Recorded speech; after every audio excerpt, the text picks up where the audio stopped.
Hi everybody, John Huldt here. Today we're going to take a look at a really cool pedal called the Brimstone Audio CrossOver Distortion. I don't know if you can see, but it says there in nice cursive.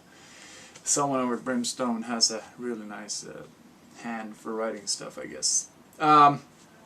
It looks like an awful lot of knobs, and you're right, it is an awful lot of knobs. However, it makes also an awful lot of sense once you start tweaking this thing. And basically what you have is you have two amps built into one, so it's like two amps in one box, and they've been really clever with how you can tweak and tune these separate parts of the amp. Apparently the idea behind the pedal is that normally distortion between the low band and the high band does bad things, like intermodulation, whatever. I don't know any of this. I'm just a stupid guitar player. Anyways, they found a way around this problem by separately making it able so you can tweak how you want to set the different gain stages for the low pass and high pass. You might be hearing my neighbors in the background. I think they're partying. I would close the windows, but it's 1 billion degrees in California right now, so let's hope they're not too loud. Anyways, so what we have is this is basically the low end of the pedal. We have a gain boost, thump, and a filter. I'll go over that a little more in detail later. And for the high band, we have our gain and our boost, and mid and treble, and I will talk about those shortly. And here's like the cool, unique thing. We have the mix button, we have the cross frequency, and we have the master volume. For the buttons, we have on-off, pretty self-explanatory, and we have a boost that controls the boost. I gotta make sure I'm pointing at the right one. The boosts on the pedal. So here's how it works. First of all, I'm running this into a Wagner Shiva. This is just the amp. I went to music school, so I learned all those cool chords, A, G, and D. You're going to be hearing a lot of those. Anyways, I'm going to turn this on. So what we have here is, like, first we have the mix knob, and we have the cross frequency, and these are the two I'm going to be tweaking the most, because that's sort of all the fun stuff happens. Basically it works like this. The cross frequency is set where you do the split between the low and the high. So if I take this all the way down in the bottom, and then I gotta set the mix also all the way in the bottom. So now I'm only taking signal from the low frequency. As you can hear, it gets real low and rumbly. If you hit the thump here, you sort of get the same feeling as you do in movie theaters when, you know, the dinosaurs come and it's like rumbling and stuff. So if you hate your neighbors, good pedal to get. I love my neighbors, and they hate me though when I test stuff like this. Anyways, bygones. So what I can do is, by moving the cross frequency button, you can hear how it goes through the spectrum. And basically what I do, since I'm not a tweaker, and here's something that's really cool with this pedal. If you want to tweak, you can tweak forever. If you don't want to tweak like me, it's really easy to dial in a good setting and then just like roll with that. So what I will do is like, okay, well, around here I think it sounds pretty cool. I'll set the amount of gain I want for a low frequency. Maybe around here somewhere. Set the thump in the filter is basically to control the low end. Then I'll do the same thing for the high frequency. Well, that sounds pretty cool already. I'll just do the same thing. I'll set as much gain as I want. And then I'll just set the mid and the treble. It's just like an equalizer.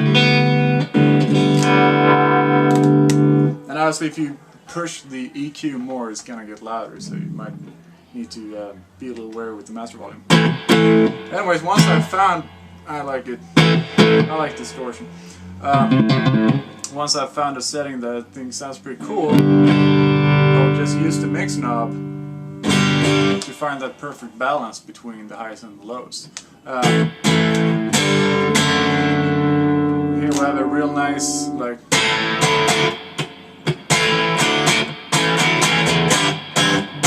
at some point I'm gonna learn what key that song is really in. So every time I play it, Keith Richards doesn't somewhere in the world go like, oh no, someone did that again. They played Start Me Up in the wrong key. It's a fun thing about Rolling Stones that you can play the Rolling Stones trick. anywhere in the neck, and it sounds like every Rolling Stone song. So now you know that. Over to the boost knob, and by the way, you can do this with any frequency setting. Like if I go, here's one I think is hilarious. I'm gonna go mix all the way up. I'm gonna go frequency all the way up also, and it sounds like you're playing through a bad telephone.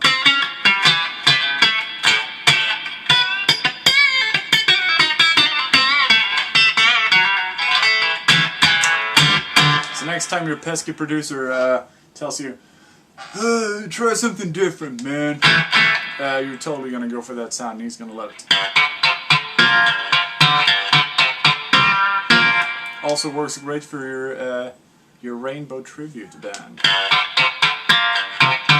Or maybe not. Anyways, over to something a little more serious. So usually, again, what I tend to do is like I find a sound that I really like, and then I just stick to that almost forever, and then I do everything else from the guitar, because I'm lazy. I don't want to tap dance on anything, and I don't want to tweak any knobs. So if I can find a sound that works really well with how I play, you know, that sound you have in your head, it works really well with working with the guitar. So if I play a little softer, a little harder, things really happen with the tone. The way you treat your guitar, you know, it really makes a difference for what comes out. So if I spank the guitar really hard, because you know, Rolling Stones again, it really comes out that way. And if I play it very soft and nice, and I play the 4 jazz chords, I know.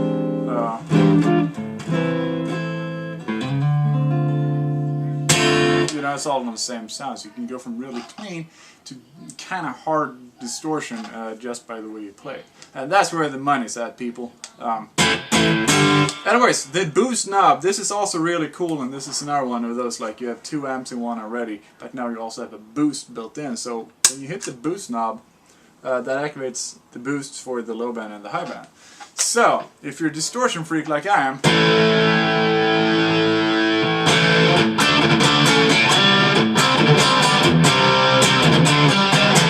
you can play every 80s riff ever.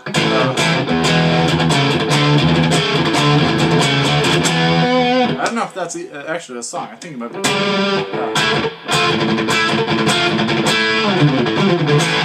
You know, gotta get some Ingrid in there. Round it up with a country lick.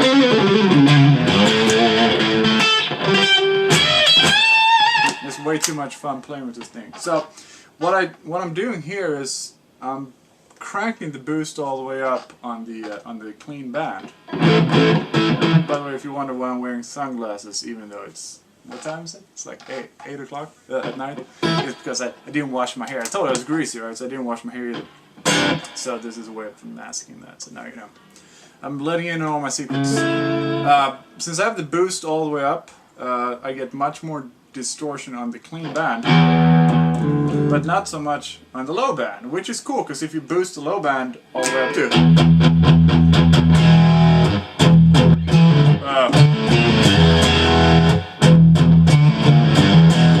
And if you want to go even crazier with that, you know, we can roll off a little bit of the middle. And when that's signed, you're ready to go to Guitar Center and shred.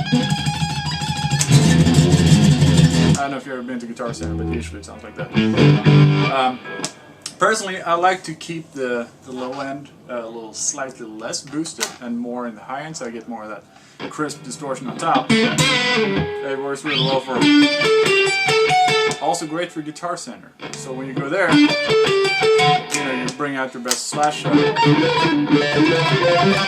and your video game sound. We have a great sound for that as well. So here, while I'm on this, you know, this is like the full distortion setting pretty much on this pedal. I can still play a really complex chord. Chords again. Here's my 4 jazz chords. Full distortion.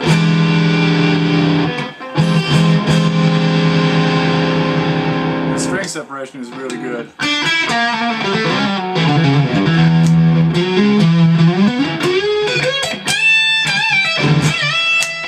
And I can get to a real nice clean sound. like I told you earlier, I'm pretty lazy, so I don't want to tweak much. If I can control everything from my guitar, I'm really happy with that. Here I can get a pretty nice, like more of a Texas blues kind of thing, up to full-on heavy metal distortion.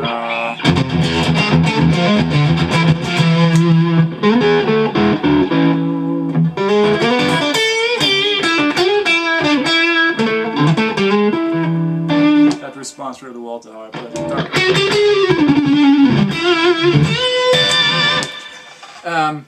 And also, to tweak a little more with the cross frequency, what I can do is I can just set the filter somewhere else. And here's where I have the most fun with this pedal, is just like tweaking around with these two knobs. What if I go a little more on the filter, a little more for the high band, but I set the cross frequency a little bit lower? Oh, cool things out. I gotta turn down, my neighbor's gonna hate me.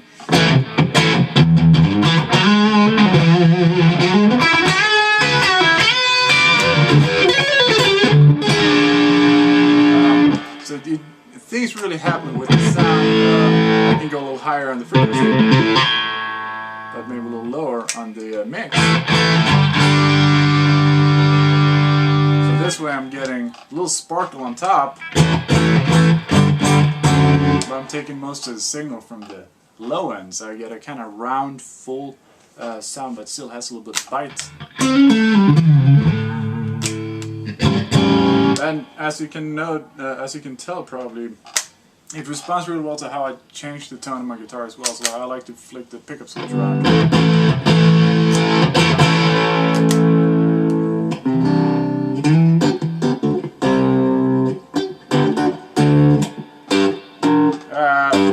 I had a feeling I was going to mess that up. You know that feeling when you start playing a riff and you realize like, oh, I don't really know how to end this. That's the story of my life. But yeah, this is pretty much how it works. So all the magic, or what makes this pedal unique, really is in the mix and the cross frequency. And then you have a full gain and EQ setting for both the low end and the high end. So you literally have a million possibilities for different sounds. It's true, I counted all of them. It took me 12 years. No, I didn't. It's like whatever you do to it, like if you set the mix, again, here's the thump, or it's a big, or that's the filter, sorry. Here's the thump. It's kind of hard to read when you're upside down. That will take down the walls and it will get you evicted, which is a beautiful thing. If you hate where you live, but you don't really have the balls to like, yo, I'm moving out. It's like your mad girlfriend, whatever. You can just get one of these and you know, just sit and mess around with it. And eventually you will find yourself in the street. Just make sure you end up in the streets where there's a power outlet. I know certain light fixtures and stuff has one, so you can plug in. It runs on batteries, but I wouldn't recommend it. I get distracted, or I digress a lot. Can you tell? Or maybe if I go a little higher on the cross frequency, turn off the boost. See what happens here. Maybe a little more gain on the low. Nice full sound. I'm also going to plug in a humbucker guitar and just show you what that sounds like. And I'll be right back. Check this out. Alrighty people, I'm back through the powers of editing. I now have a different guitar. Same t-shirt. What you've done is 8 years has passed since the last video. I can tell. As you can tell, I've aged quite a bit. You still look wonderful though. Love your shirt. I brought a humbucking guitar now. It has a little more punch to it. As you can tell, it also has 24 frets, so whenever I get silly and you know, all that shit tends to happen on this guitar.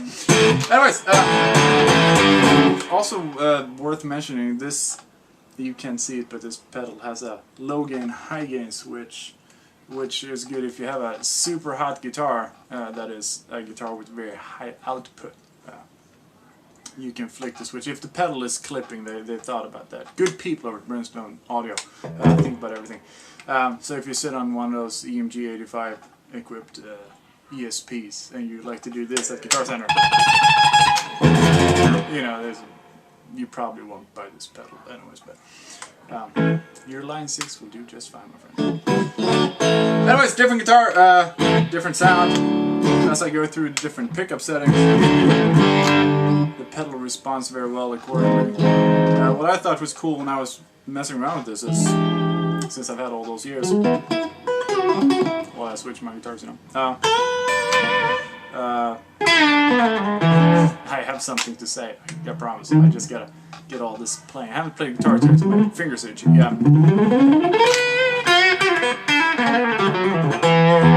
You sort of forget that you're playing through a pedal and not through an amp, and that's really cool, because one problem I've had with a lot of pedals is like it really feels like a pedal. You can sort of feel the electronic components you're playing it through. It doesn't really feel like a real, the real thing. But with this, you know, I find myself forgetting that it's a pedal, and with all the tweaking combinations and stuff. It's really great to record with too, because if you want one tone that's a little more this way and another tone that's a little more that way, you have a lot of versatility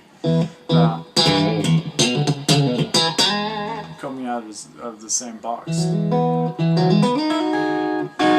handles string separation extremely well. Also very dynamic. Let's get some boost up in there. Gonna turn this down.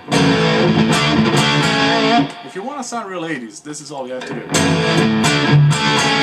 I don't know if you want to sound 80s, but every now and then I do.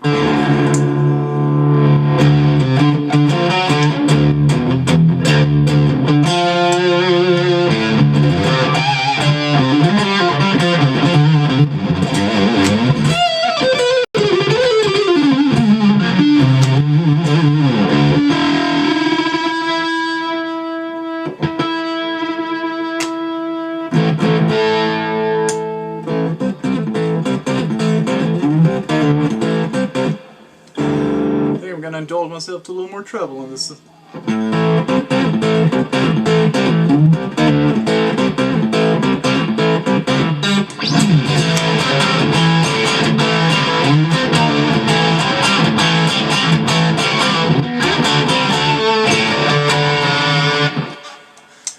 Thank you, Van Halen.